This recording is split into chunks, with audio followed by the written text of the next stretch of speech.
On this edition of Crime Chronicles, orange and black are the colors of choice because it's time for Halloween. Happy Halloween from the epicenter of Halloween celebrations in the United States, Salem, Massachusetts.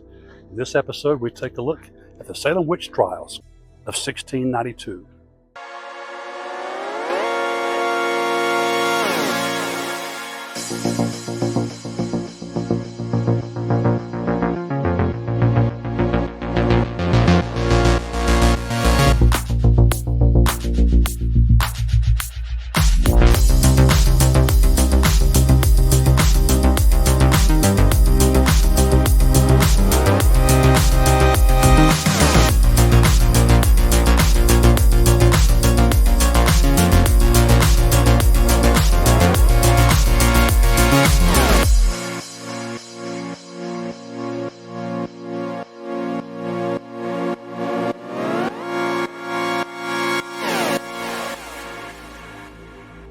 What happened in Salem, Massachusetts in the late 17th century? We know that around 1691, 1692, 1693, a hysteria of witchcraft accusations broke out in what was then a small village in New England. And we know that approximately 200 people were accused of witchcraft and 20 people were executed for witchcraft. A bigger question is, how did this come about? One thing to bear in mind is the fact that witchcraft, or accusations of witchcraft, or executions of people accused of witchcraft did not exactly begin in Salem or any other American colony.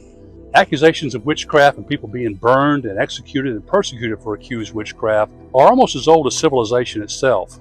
In the Old Testament book of Exodus, Moses writes, or the writer writes, that the Israelites should not suffer a witch to live. Not much more is said about it. And witchcraft, or accusations of, were rife in the Middle Ages in Europe. Thousands of people were burned in Europe after accusations of witchcraft. And the burning was because, first off, they thought that a witch was made of wood and therefore a witch would burn. And also because they wanted to ensure that the person went to hell. But the burning was also a cleansing of some sort. So a way of, very brutal way of dying, but also with a purpose as well. By some estimates, as many as 50,000 people in Europe alone were executed for witchcraft in the Middle Ages. Of course, the exact number is not known. And witchcraft was not confined to Europe by any stretch of the imagination. Pretty much every continent in the world believed in some variation of what is very often called witchcraft. Salem was not the first place in the American colonies where people had been put to death for witchcraft. Between 1647 and 1663, over 30 years before the Salem witch trials, 37 people were accused of witchcraft in Hartford, Connecticut. 11 were executed. As belief in witchcraft, at least as it was known in the 17th century, carries with it a suspension of belief in scientific reason, it follows that the rules of evidence and methods of investigation would collide with modern methods of investigating and adjudicating the offense. In the case of some witchcraft accusations, trial by ordeal was employed. The idea behind an ordeal was that certain, quote, scientific beliefs, unquote, would be validated about witches, and or that divine intervention would ensure that justice was served. In some cases, ordeals were used in witch hunts, although these were actually intended more as a physical test of whether the accused would float, rather than an ordeal invoking divine intervention to prove or disprove guilt, i.e., a witch floated because she was supposedly made of wood. In such a case, God intervened and caused her to float, demonstrating her guilt. Another ordeal was the touch test. In the 1662 trial of two English women named Rose Cullender and Amy Denny, children who were suffering from fits were calmed when touched by the accused, proving their guilt. Another type of ordeal was a bodily examination. In the Salem witch trials, accused female witches were examined for, quote, witches' marks that were supposedly caused by a familiar spirit. Another ordeal was reciting the Lord's Prayer. If someone recites the Lord's Prayer, Our Father who art in heaven, etc., they were considered not to be a witch. No one could recite the Lord's Prayer if they were being controlled by the devil. Well, perhaps the greatest mystery, which is still investigated by historians, is how did this come about?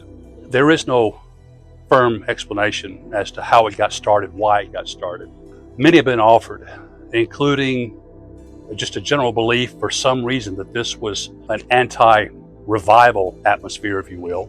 Some have suggested that some of the people that were initially accused of witchcraft or thought to be witches or bewitched were even victims of food poisoning, but we don't know exactly why it happened. Another explanation may lie in the fact that at that time, a number of newcomers came to Salem from other parts of New England and from Canada to escape military conflicts in their former home territory. And there may have been a distrust of this recent influx of outsiders, and that may have been to blame. But again, we're not certain. Another explanation was social unrest. Salem was gripped with a smallpox epidemic, poor economic conditions, and a series of harsh winters and summers. Then there was religious tension between a traditional Puritan lifestyle and a more worldly, capitalistic outlook. Another possibility was simmering tension between the rural village of Salem Village, which is now the city of Danvers, where much of my footage for this episode was filmed, and the prosperous city of Salem Town, which is where most tourists flock to revisit the witch trials. Another factor was the legal system, such as it existed. By modern standards, the legal system was very flawed, giving the accused almost no rights and making it easy for them to be convicted, especially with such a vague charge. What about psychological factors? The trials may have been influenced by psychological phenomena such as mass hysteria. As for the food poisoning theory, some scholars believe the trials may have been caused by ergotism, a form of poisoning from a fungus that can cause hallucinations. Another medical explanation might be found in encephalitis lethargica. The girl's symptoms may have been caused by this rare brain inflammation that can cause behavioral changes, tremors, and abnormal eye movements. The factors that precipitated the Salem witch trials have been debated ad nauseum, but the fact is that the Salem trials were not an anomaly. Similar situations have been going on for centuries, and most such situations have not been studied nearly as in-depth as the Salem case. One has to bear in mind that the mindset of most people in 17th century America was much different than it is today. Even religious people who adhere to some sort of supernatural beliefs today reject the sort of unscientific thinking that was common at that time. While the why of how the witch hunt started is still debated, what actually occurred is known, as it was carefully recorded in court records. The first accusations of witchcraft start with a minister named Samuel Parris. According to what we know, Reverend Parris noticed that his 9-year-old daughter Elizabeth and his 11-year-old niece Abigail Williams began acting strangely. In his words, or the words of people who observed them, throwing strange fits. So Reverend Parris takes his daughter and his niece to the local doctor. The doctor, in what would seem incredible today, concluded that the girls were victim of some supernatural influence, and therefore there was nothing he could do for them. The physician, William Griggs, was charged with diagnosing and determining how much of a witch the two girls were. Griggs claimed that the afflicted girls were under an evil hand, most likely referring to the devil. Once natural medical factors were ruled out as a cause of the afflictions, the next step was to employ the legal system. Since Reverend Parris and the local doctor concluded that the cause of the affliction of these two girls was supernatural, the next step was to appoint magistrates. And these magistrates questioned the girls, and the girls laid the blame for the behavior at 3 women in the village. The 3 magistrates or judges who served on the court of Oyer and Terminer during the Salem witch trials were John Haythorne, Jonathan Corwin, and Bartholomew Gedney. The 2 girls told the 2 magistrates, Corwin and Haythorne, that 3 women in the village were to blame for their behavior. One was a woman named Sarah Good, the other named Sarah Osborne. Neither one of these women were of a respectable class, either in a small village like Salem. In fact, they were described as either homeless, what we call homeless nowadays, or of the lower class. And the third woman involved here is perhaps the most interesting, a woman named Tituba. Now, we don't know exactly what Tituba's ethnic composition, if you will, was. Some say that she was an Afro-Caribbean woman who was a slave. Others believe she was a Native American woman. But in any case, it seems apparent that this woman, Tituba, may have really believed in witchcraft, and her testimony was particularly interesting because when she was pinned down and asked if she was guilty of witchcraft, she admitted it. Now, whether or not she really believed she was bewitched, or perhaps she was saying what she thought they wanted to hear to save herself, we're not sure. But if she were trying to save herself, she succeeded. Tituba's confession saved her from further punishment. Tituba was enslaved to Reverend Paris, which explains her relationship to the two afflicted girls. Her ethnic background is unclear, with some thinking she came to the American colonies from Barbados and others thinking she was a Native American. It's not clear how she came into contact with Reverend Paris. If she was from Barbados, she would have met other enslaved Africans, which is where she might have acquired her knowledge of witchcraft or voodoo. It might seem surprising that given her slave status, Tituba was allowed to testify and point the fingers of guilt at free white people in Salem. But her testimony was allowed and given credence. Tituba probably told the girls about some of the voodoo she knew of, and which was common in the Caribbean islands, including Barbados and Santo Domingo, or modern-day Haiti. Tituba confessed to making a witch cake, which included the urine of the two young girls, in an attempt to help Elizabeth Paris. Tituba also confessed to speaking with the devil, and in her confession, she stated that Satan ordered her to worship him and hurt the children of the village. She stated that she learned about occult techniques from her mistress in her own country, probably Barbados, who taught her how to ward herself from evil powers and reveal the cause of witchcraft. Tituba admitted that she had participated in an occult ritual where she made the witch cake to help Elizabeth Paris. During their trial, which commenced on March 1st, Sarah Good and Sarah Osborne claimed innocence, but Tituba confessed, saying, "The devil came to me and bid me serve him." She described images of black dogs, red cats, yellow birds, and a tall man with white hair, who wanted her to sign his book, which she did. With several women and girls now implicated as witches, the hunt was on, so to speak. And as some have said, the devil was loose in Salem, and people were plenty afraid. And it was also perhaps a chance to exact revenge on a neighbor or a townsperson that one did not care for. The next woman to fall victim to this accusation was a woman named Martha Corey, who was 72 years old, a remarkably long life for that time period. Corey made the mistake of denying that witchcraft even existed, which was a heresy in the eyes of most of the people who lived there, and she also criticized the trials. So you see, a person was in a kangaroo court situation. If they admitted their guilt, they were admitting they were witches. If they denied their guilt, if they denied the existence of witches, they were playing into the hands of the accusers as well by doing that. With the accusation of Martha Corey, now the witch hunt had gone beyond children and lower-class women and reached a loyal church member and a member of Salem's respectable class. But her denial and criticism merely brought her under more suspicion. And one of the next people to fall under suspicion, if you will, of witchcraft was a 4-year-old girl. And believe it or not, the investigators found reason to believe that she was under the influence of witchcraft because of her timidity during questioning. So now it was serious business. The governor of the colony of Massachusetts convened a special court to investigate allegations of witchcraft in Salem. Another interesting aspect of the Salem witch trials was the introduction of spectral evidence. Spectral evidence is a type of legal testimony where a witness claims to have seen a vision or a dream of the accused person's spirit or apparition. While it seems absurd today, it was often used during the 16th and 17th century witch trials. Puritans believed that physical realities had spiritual causes, and that the devil could take the form of a specter to harm his victims. The court of Oyer and Terminer accepted spectral evidence, even though it was not in line with the generally accepted procedures of the time. Cotton Mather, the most prominent minister in New England at the time, protested the use of spectral evidence, to no avail. Cotton's son, Harvard College president Increase Mather, also denounced spectral evidence, but neither man denied the existence of witchcraft or the demonic possession that came with it. In October, the original court of Oyer was dissolved and another court was created. More people were found guilty, but were eventually pardoned. Well, I'm standing now at a place called Proctor's Ledge and Memorial.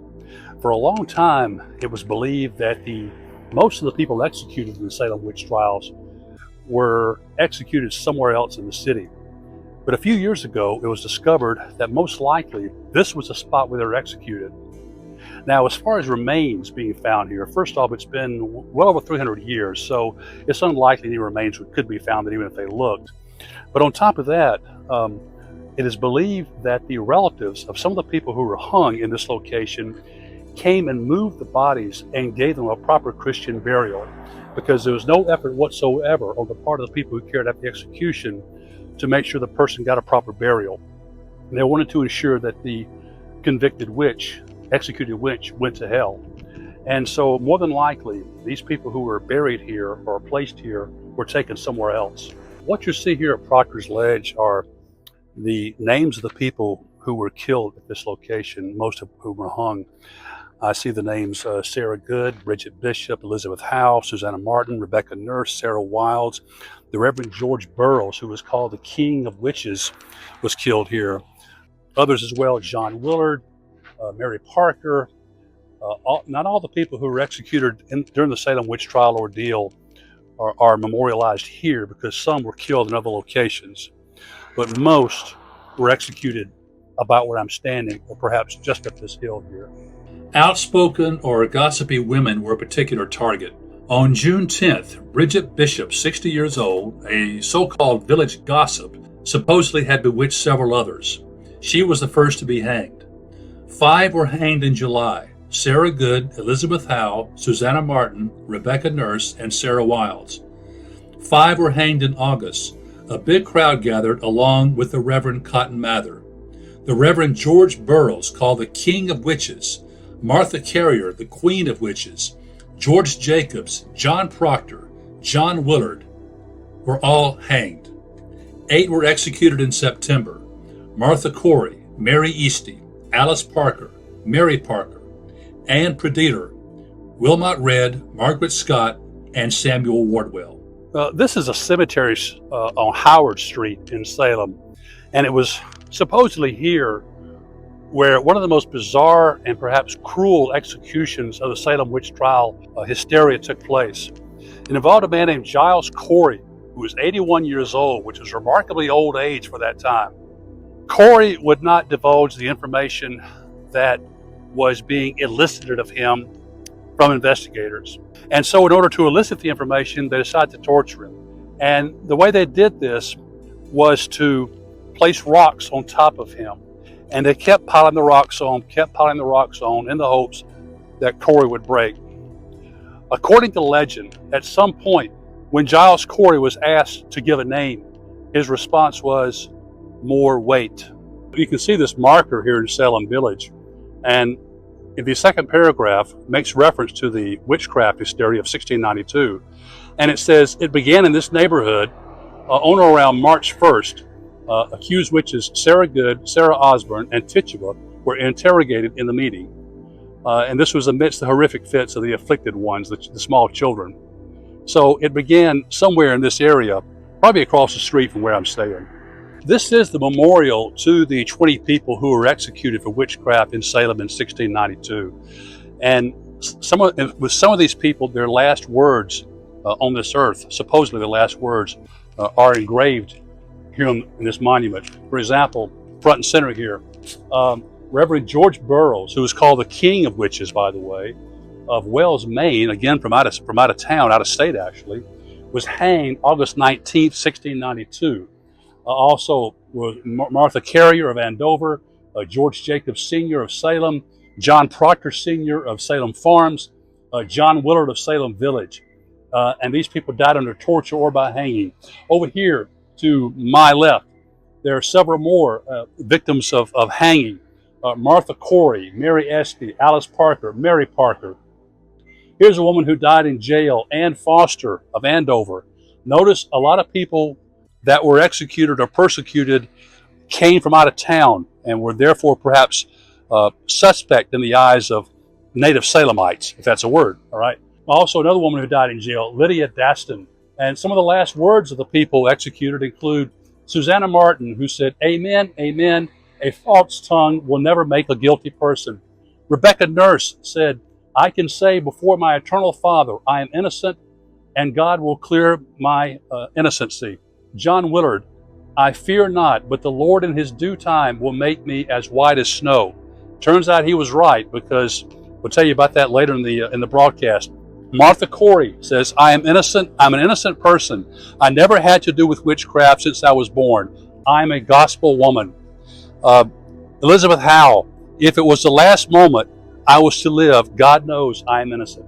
Gradually, the hysteria began to die down. Though most New Englanders held to the same beliefs about witchcraft and Satan, a consensus slowly emerged that injustices had been done in these cases. The hysteria had gotten so insane that 2 dogs and a horse were executed. People believed that animals could be bewitched and controlled by the devil. In 1697, Judge Samuel Sewall and one of the accusers, Ann Putnam, admitted committing errors.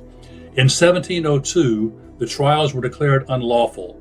In 1711, many of those who had been convicted were exonerated, most posthumously, and compensation was paid to the estates. What has the Salem witch trials meant to the town of Salem?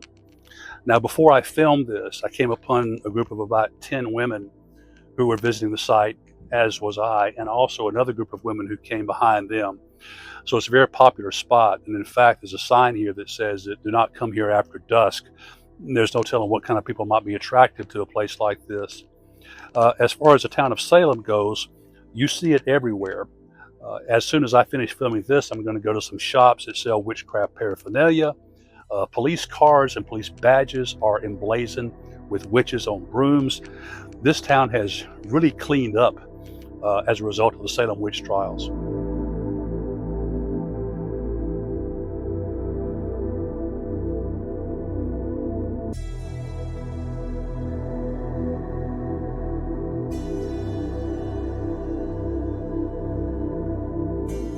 In 1975, Massachusetts Governor Michael Dukakis signed a measure making Laurie Cabot the High Priestess of Witchcraft, or the official witch of Salem. He took this action as a reward for Cabot's charity work. He cared little about Wicca or witchcraft. Dukakis' actions would come back to haunt him when he was the Democratic nominee for president in 1988, with some conservative Christians criticizing his endorsement of witchcraft. A 1986 federal court case, Detmer v. Landon, established that witchcraft is a recognized religion for First Amendment purposes. Massachusetts has laws in place to deal with harassment of witches, even if it doesn't rise to the level of physical violence. But modern Wicca or witchcraft has no connection to what was alleged to have happened in 17th century Salem. Wicca is influenced by pre-Christian beliefs and practices of Western Europe and affirms the existence of supernatural power and of both male and female deities who inhere in nature and emphasize ritual observance of seasonal and life cycles. The term witch hunt, taken from the Salem witch trials, is now part of the modern vocabulary, used to describe a vindictive and flawed search for someone who may have committed a crime or done something wrong. The term derives from a popular play written in the 1950s by Arthur Miller. The Crucible is a dramatization of the Salem witch trials, written at the height of the communist red hysteria, led by Wisconsin Senator Joseph McCarthy, who was assisted by Robert Kennedy. Miller, at one time the husband of legendary actress Marilyn Monroe, compared McCarthy's hunt for communists in the government and entertainment industry to a witch hunt. The Crucible prompted the Commonwealth of Massachusetts to issue an apology for the Salem witch trials and officially exonerate those who were accused. Although most people in the United States view witchcraft with amusement, as demonstrated in TV shows like Bewitched or movies like Hocus Pocus, some people are Wicca or witchcraft practitioners, and Salem attracts thousands of visitors every year who practice modern witchcraft or are at least intrigued by it. Unfortunately, in many countries, the evil sort of witchcraft so believed in 17th century New England or variations of it still exist. In some African communities, people believed to be witches are forced to live apart from the rest of the community, if they are not executed. In some communities, people with albinism are believed to be bewitched and possessed by the devil, and are either killed or forced to live in exile from their communities. In 2012, 13 people in the Democratic Republic of the Congo were killed at a football game when word circulated that a witch was at the game. The people were killed when the crowd stampeded for the exits. As recently as 2021, suspected witches have been reported murdered in the Democratic Republic of the Congo. In London, the famed London Metropolitan Police, or Scotland Yard, has a unit that deals with crimes associated with witchcraft, which are committed mostly by immigrants or descendants from West African and Caribbean countries. In 2019, a Ugandan immigrant, a 37-year-old mother, was imprisoned for carrying out female genital mutilation on her daughter, with witchcraft being the alleged motive.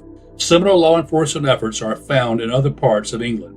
Law enforcement agencies there sponsor training on cases of child abuse and murder linked to witchcraft, namely that the child is possessed or bewitched. Well, I hope you enjoyed this edition of Crime Chronicles. As we delve into the darker side of human nature, we invite you to join us on our journey by liking and subscribing to our YouTube channel. Your support helps make possible our inquiry into the sometimes unsettling but always fascinating phenomenon known as crime and justice. So hit that like and subscribe button right now and don't miss future episodes. Till then, Mark Jones, hoping you will join our Crime Chronicles community. And thanks for tuning in.